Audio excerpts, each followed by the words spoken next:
Welcome back to Safas Unscripted. We got Brett Burns and Casual Bias. It's almost that time. Bria van Herps is almost back. But this is the first episode of 2024. Of course, it's not New Year yet for us when we're shooting this, but you will see this on the 1st of Jan. So Happy New Year to everyone. Welcome to Safas Unscripted. We just thought, listen, we're going to sit here and make an exciting, something a bit different. We're going to make a video about the best players in the world for 2023. So, disclaimer, it's not just the World Cup. It's for the total of 2023. Brett doesn't like when I say it, but let's get into it. Okay?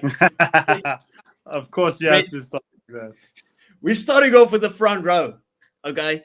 Now, we know the Safas are dominant when it comes to the front row, but surprisingly, I've only got one Safa in there. Do you want to start us off? Who's your number one? Yeah, my number one is Cyril Bayer. We agree. I've actually also gone with Cyril Bayer. Wow. Surprise, surprise. It would have been Kitshoff. I love myself a bit of Kitsy. But in the World Cup, faded near the end, and people were talking more about Oxenchair. So I think Oxenchair had a better shout than Kitsy, but Cyril Bayer, you have to give him his props. He's been doing it for such a long time. So Season good. Yes, agreed. Okay, I'll go for the number two. I'll go for the two. We actually agreed on that. What do you think? I don't have ball knowledge? You know I have ball knowledge. I am the rugby guru. Who's your number two? I would have put Malcolm Marx. I love myself some Malcolm Marx as well. But he wasn't there for the World Cup, so I've gone with Dan Sheehan. Oh, we can't be friends anymore. Brett. Let me tell you why I disagree with you. Right from the word go, at number two, we're already in disagreements, and you've just made this ginger super angry. So you disqualified Kitsy because he's a ginger. I get that you have something against gingers. But we agreed on Cyril. But Malcolm Marx can play 3 games a year, and he will still be light years ahead of everybody else. So I totally agree. Malcolm Marx had a stellar season up until his injury. So it's not even negotiable. And also, Sheehan was also injured. So just remember that part. Oh, fair enough. I mean, you know, I'm a big advocate for Malcolm Marx. I defend that guy with my life on TikTok lives when people come and talk about Dan Sheehan. It's just with the World Cup and everything, and I know Dan Sheehan was injured, but he played for Leinster. He played in the semi-final of the URC. He played in the final against La Rochelle. Yeah, they lost both those games, but scored 2 tries there. And he's been doing it for a couple of years as well. I mean, Dan Sheehan is a good winger, to be fair. He doesn't look like a hooker. But Brett, you should be agreeing with this. This is your fellow countryman, a ginger. No, he's not a ginger. He's just from Ireland. You should know this. Come now. Yeah, that's and I didn't want why to live up to the name of Casual Bias Rugby and say, listen, otherwise I would have just thrown in Safas, to be honest. But overall, I agree. Malcolm Marx, light years ahead of any other hooker in this world. But just for this year alone, I don't have an issue with throwing in Dan Sheehan. Okay, well, agree to disagree because I can't get behind that. I can't get behind a hooker that was the same as me and I'm a fly-off. So, no. Fair enough. Okay, so we agreed on Cyril Bayer. We disagreed on the props, but we are definitely agreeing on number 3. Let's do it on 3. 1, 2, 3. Frans Malherbe. There you go. Easy. This, you know, when you do like a combined 15, there's a couple of guys that just like walk straight in. Frans Malherbe has to be up there. We spoke about it on one of the pods, and we said, listen, this guy could be rated the best prop there's been in the last 10 years, and he would still be underrated. The work rate of him is insane. Every breakdown, doesn't miss tackles, doesn't lose a scrum. Insane. I know you love France, so I'll give you the floor for France. Yeah, so what I like about him the most is also a little quiet shout out that he also got nominated for South African Rugby Player of the Year. And I still hope he gets it. He probably won't over who's we're going to choose at number 4. But Frans Malherbe, what a human mammoth of a prop. Best tight end in the world by far. Absolutely brilliant. And as you just said, he might just not get there because of the number 4. and that is the best lock, in my opinion, to ever do it. I know Brody Retallick and Sam Whitelock, they are up there to best for the best to ever do it. If you want to, Alan Wynne Jones, but that's just the old guy now. It has to be Evan. Evan needs to be in that 4 jersey. We don't even need to explain it.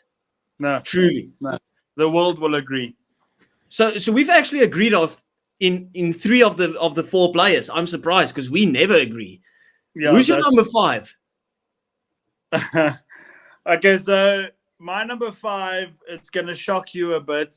And yeah, I'm going to be very biased because in the World Cup, this person, the person that I think you're going to choose was a great player. But my number 5, the unsung hero of South African rugby, Franco Mostert. Am I interviewing Casual Bias Rugby at the moment?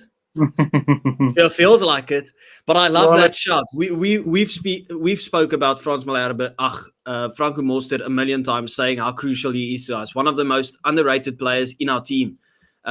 We look at the big names when it comes to Malherbe and Etzebeth and Kulisi and Andre Pollard, but we have a couple of guys that just go under the radar and they are absolutely brilliant. Every game, pitching up, doing their best. And Franco Mostert is one of them. Unfortunately, I didn't put Franco Mostert in there. Of course, I would love to have him in there, but I had to give it to Scott Barrett, who's been absolutely nothing short of world class in the past 2 years since he's been playing in that 5 position. He's way better as a lock than he is as a flank. Let's be honest. Yeah, I agree. Completely agree. And so is Franco, also better at lock than at flank. Exactly. So that's a disagreement, but a very respectable disagreement. Both of them absolutely world class. You're not gonna like my 6. Okay, you can go first then. I had certain influences that had me put this player at 6. If it is a curry, then we're ending this podcast right now. It's not a curry, but it is someone that was very good in my opinion in the World Cup, and he's actually playing some decent rugby at the moment. I've got Courtney better not Laws. Be. Oh my word! I was gonna say it better not be Courtney Laws. Wow. You just mentioned England players. Wow. I was like, I don't want to put in Sia as well. There can't be so many Safas because I've got a billion Safas in my team. Sia is not my best 6 anyway. I've got because we disagreed about him earlier on a previous episode. No, I've got Dalton Papali'i. Fire. Oh my goodness. Yeah. But doesn't Dalton play more in the 7? Well, yes, but New Zealand plays it the other way to South Africa. So he has a 6. So in South Africa, he'd play 6. Oh my goodness. I feel ashamed about my shout, but I felt it was a good one. I just think Courtney Laws has been fired. If you've been watching now, we know we only watch the Prem to fall asleep, right? Yes. But he's like one of those factors that just keeps you awake a bit. I mean, he's a line-out general as well. I just felt we needed to get some diversity in here. Otherwise, it's just gonna be the big teams, and England is not a big team. I agree. So I just threw him in there. Okay. Moving to 7, we're definitely agreeing on this one. Are we? We have to, Brett. Don't annoy me. Okay. Pieter-Steph to tackle. So Pieter-Steph du Toit had a great World Cup, but we're agreeing on a team for 2023. And Mr. Morgan, the Welsh flank for me, was the only player in Wales that played well the whole season. No. Pieter-Steph du Toit did not have a good rugby championship. He didn't. He did. He didn't. He was. He did. We were talking about his consistency before the World Cup. We spoke about this in the nominations video, Brett. Yes, we said, listen, du Toit has been there from the start till the end. Immaculate. Brilliant. He was consistent, but brilliant in the World Cup. And then Mr. Morgan was the only player that was brilliant the whole year. I'm not putting a Welsh guy in this team. There's no way. I can't. You got to put in, what's it, Jack Morgan? Yeah. Jack Morgan above Pieter-Steph to tackle. I mean, his name has switched in this year, and you don't want to put him in the team. So let's just, before the comments get angry at me, I'm obviously a big advocate for Pieter-Steph, but there were times this season, like I still said that this World Cup saved his career. He was not his career, but his Springbok, like the willingness to pick the oak, because he was bang average. I would agree, right? But I wouldn't say the World Cup saved it. I think this year saved it. Okay. So, okay. I think the Jack Morgan shout is worse than Courtney Law's shout. Oh. In comparison to who the replacements are. Okay, wait. I'm not gonna bat your decision, but I'm still gonna back mine. How about we do Pieter-Steph du Toit, right, at 7, and then we have the comments decide between Jack Morgan and Courtney Laws for 6. We'll just do that. Deal. Agreed. I like that. Agreed. Okay. Spot on. Good, because we're agreeing on the 8. Yes, Easy. It has to be Ardie Savea. Correct. Because, of course, Kalen Doris and Aldred both been good, but I mean, you can't compare them to the likes of Ardie Savea. Doing it year in, year out. He's obviously won World Player of the Year as well. So, pretty easy. And I'm not putting in a guy into this team that's name is Kalen. It's a girl's name. Anyway. Exactly. I agree. Into the 9. Are we disagreeing? We are probably going to disagree. I hope we are not. Who have you got in? My best 9 for the year was this person's best season in the last 5 years, Aaron Smith. We agree. The Men in Black. He was brilliant this year. I mean, team accomplishments, personal accomplishments. This World Cup, how many tries did he score as a scrum half? Yeah. Insane. Still got the best pass in the world. Played against France, where everyone was talking about Dupont. He was Dupont's daddy that game. Now they lost the game, but he dominated Dupont that game. Of course, won the rugby championship as well. Finished his career on a high. Well, not a high, but I mean, as good as it can get before winning the World Cup. And he didn't pretend to have a broken cheekbone just to miss some rugby so he can stay fresh. Yeah. I think this year was the perfect year for him to retire on this level of performances that he's put in. I mean, that game that they smashed us at the Mount Smart Arena, he was incredible. Incredible. Anyway, moving on to the number 10 jersey. I'm going 3 All Blacks in a row. I've got Richie Mo'unga. Oh, we're actually going to disagree. Woo! Who have you got? I've got Intermark. I thought he was immense this season for France. Obviously, his injury kept him out of the World Cup. But up until the World Cup, for me, he was the best 10 in the World Cup. And him and Dupont together, I think if Intermark played in the quarterfinal against South Africa, it might have been a different ball game. But Intermark is he's my 10 of the season. You see, I can't slate your opinion on Intermark because I also thought he was absolutely brilliant. Just the fact that he was out for the World Cup, the entire World Cup, and Mo'unga played there and played a crucial role in getting them to the final. And of course, remember, Richie Mo'unga won the Super Rugby as well and the Rugby Championship. But then you can say, did Toulouse, they won the top 14 with Intermark with that crucial try at the end as well. Yes. So it was, I mean... And Intermark had a 90+% kicking percentage, although he was second choice kicker, but when he did kick, he got 90%. And Mo'unga had his worst kicking performance of the year, especially up. I just we have to leave that one for the comments as well. We have to leave that 6 jersey to the comments, and then the Intermark versus Mo'unga, because both of them absolutely brilliant players. Like they are night and day above all the rest when it comes to the 10s for the year, because both of them were absolutely brilliant. We're going to Before we do that, however, I do want to give a massive shout to Manie Lebok because he was crucial leading up to the World Cup. Crucial. He deserves a shout out. Went from a nothing fly off in South Africa to now he has a gold medal at the World Cup. So a special mention to Manie Lebok. Yeah, people were focusing way too much on his kicking and not his actual performance on the field. He just got our backline moving differently. Yep. Crazy. Yep. Moving into the centers, I feel we're going to disagree on one of these. Have you got double Cephas? I'll go first for number 12. Yeah. My number 12, I got Geordie Barrett. Geordie Barrett, leading up to this whole season, was probably the best 12 in the world by far until the World Cup, where Damon de Allende actually picked up his socks and started playing good rugby. I thought you're going to go Damien de Allende. That's why I switched.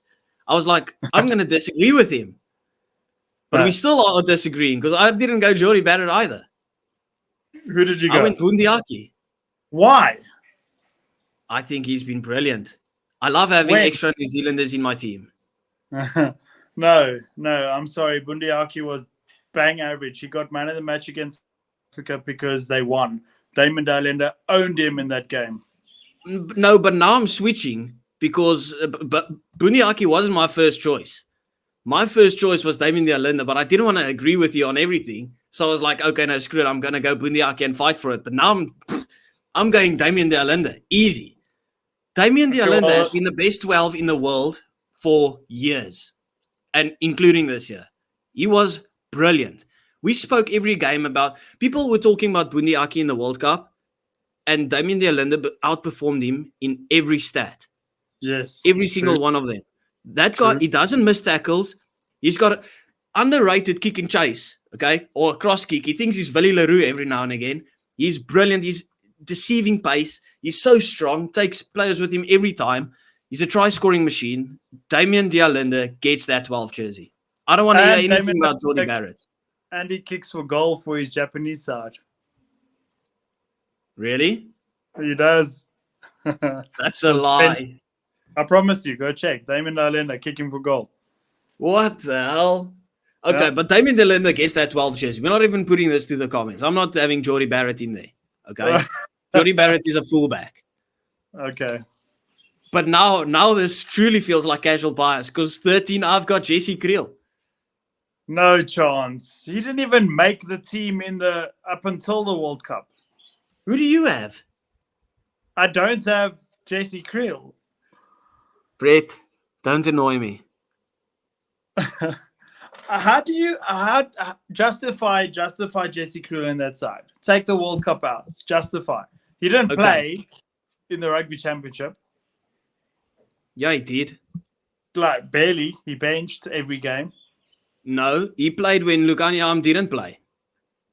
No, he didn't. Listen, Jesse Kriel was look at all the pressure that was on Jesse Kriel, going from a guy that no one wanted to see near the South African team, not even near the South African team, to people literally, if was fit, and was fit, they didn't want Lukanya They wanted Jesse Kriel.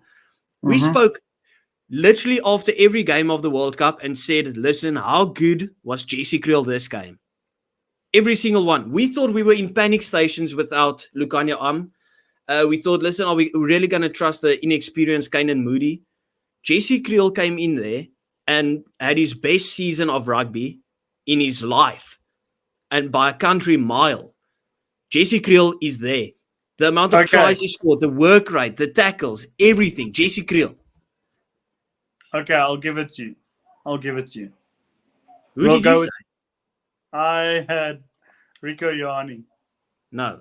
Goodness gracious, Brett. Stop that. Okay, we're going into the wings, and I think we're going to agree on both. Okay, go left wing. Did both of yours play in the final? No. Okay, so we're not agreeing. We are not agreeing. I've got Mark de Leeuw on the left. I've got Mark de Leeuw on 11. I don't. I have Kurtley Orense on 11. Ooh. So I'm guessing we're disagreeing on both then. Yeah. What is your right wing, Kurtley? No. I've got Mark Delia on the left because he was absolutely insane in the Super Rugby and he was insane this year for New Zealand. Like everyone is talking up Will Jordan. I think Mark Delia is twice the player of Will Jordan. Obviously. You know what I think about Will Jordan. Yeah, let's not have the comments slating you on this one. I've got Mark Delia. 14, I've got Chesy Colby. Oh, wow. Yeah. Guess I was thinking maybe Penno. I was thinking Penno, but I went with... My wings are Kurtley Arendse and Penno. Yeah, it's a toss-up. Because when I think back to it, how good was Colby before the World Cup? Like, he wasn't bad or anything, but Colby pitches up for that World Cup. Penno had a very good season. Even playing for Clermont, had a good season for France as well. You could probably say Mac Hansen had a good season, but you can't put Mac Hansen at the same level as those guys. I don't think his individual game is, like, stats-wise, he's probably up there, but same with Will Jordan, stats-wise. But individual players, they are not close to Colby and Penno. On my left wing, I do want to give one person a special shout-out that had he was a toss-up for me between him or Kurtley Arendse. Unfortunately, he's also another Safa, but now he wears navy blue. Duan van der Merwe had a good season for me at left wing. Yeah, fair enough. Same with Darcy Graham as well on the other side. But I'll concede. I'll go with Penno on the right wing. Okay. Fair enough. So I don't have a billion Safas in. You know why I don't want a billion Safas in, or I don't want another Safa in the 14? Because I've got a Safa in the 15. I didn't go with Tomo Ramos. I went with Damian Willemse winning his second World Cup at the age of 25. URC finalist, European Cup quarter-finalist, World Cup winner, second place in the Rugby Championship. And you know second place in Rugby Championship is first place in the Six Nations. Crucial for us. Absolutely crucial for us in that 15 jersey. He has revolutionized his game. Look at him back at Stormers now. Form of his life. You could see the game of the Stormers raising just with him on the field, head and shoulders above everyone on the field. I'm not having Tomo Ramos. Tomo Ramos got a kick charge down. Willemse could never. He just misses the kick. I'm putting in Damian Willemse into this team as my 15. With that logic, I cannot argue. I simply cannot. You sold that person better than anybody else could. I concede 100%. And he brings the vibes. He brings vibes. Think after the pre-World Cup, during World Cup, post-World Cup vibes. Damian Willemse gets it. Okay. So let's do a quick rundown. Okay. From top to bottom, we both said our teams. We'll just agree. We considered a couple of them. We went with in the 1, Cyril Bai. You said Malcolm Marx in the 2, and I said Dan Sheehan. Who's conceding on that one? You have to. The Oak's my size. Fine. I'll concede. It's Malcolm Marx. Don't need to tell me twice. In the 3, Frans Malherbe. Easy. Okay. Eben Etzebeth in the 4. I know you love Franco, but you have to put Scott Barrett in the 5. I'll concede, but I'm still secretly rooting for... fair enough, but I'm... for Franco. Okay. In that 6 jersey, we have it in the comments. Courtney Laws versus Jack Morgan. 7, we got Peter Steph de Toy. 8, we've got Adi Savia. 9, we've got Aaron Smith. 10, we've got another debate for the comments. Okay. Mm-hmm. We had Muanga versus Intermark. People can decide. On the 12, you have to concede. Okay, we're not putting in Jordie Barrett. It's Damien de Allende. He had a good season. We can make this the 3-peat of the comment section to decide. No, I'd rather have the debate between Jesse and Rico Ioane. Okay. So we're gonna go Damien de Allende in the 12. And then Jesse versus Rico Ioane can go as the debate. And then we'll have Mark Delia on the left. Who did you have on the left? Mark Delia and Kurtley Arendse. Oh, that's another debate. because I don't want to concede to Leah. I think he's been absolutely insane. But then also But so Curtly has Orange Kurt- does. How about we throw out Penno and throw Curtly Orange on the right? No, you said in the beginning of the thing they can't play where they haven't played this season. No, but Colby's been playing on the left and Orange on the right. Not for the box.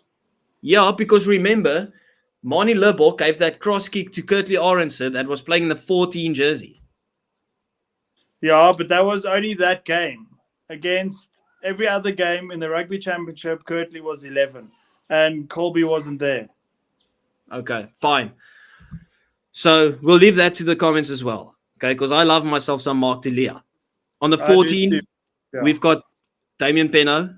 Penno, yes. And you would have shouted for Ramos, but you have Mr. Salesman, the business salesman, throwing in Damian Willemse, convincing the world. Yes. Personal performances, team performances, everything. Damian Willemse. Thank you very much, everyone, for watching. I hope you enjoyed, well, we hope you enjoyed the first episode of 2024. Much more to come. All your love and support. We thank you for it. Have a wonderful year. Have a blessed year to each and every one of you guys. Please remember to like and subscribe to the channel. We'll see you next time. Sayonara. Okay, bye.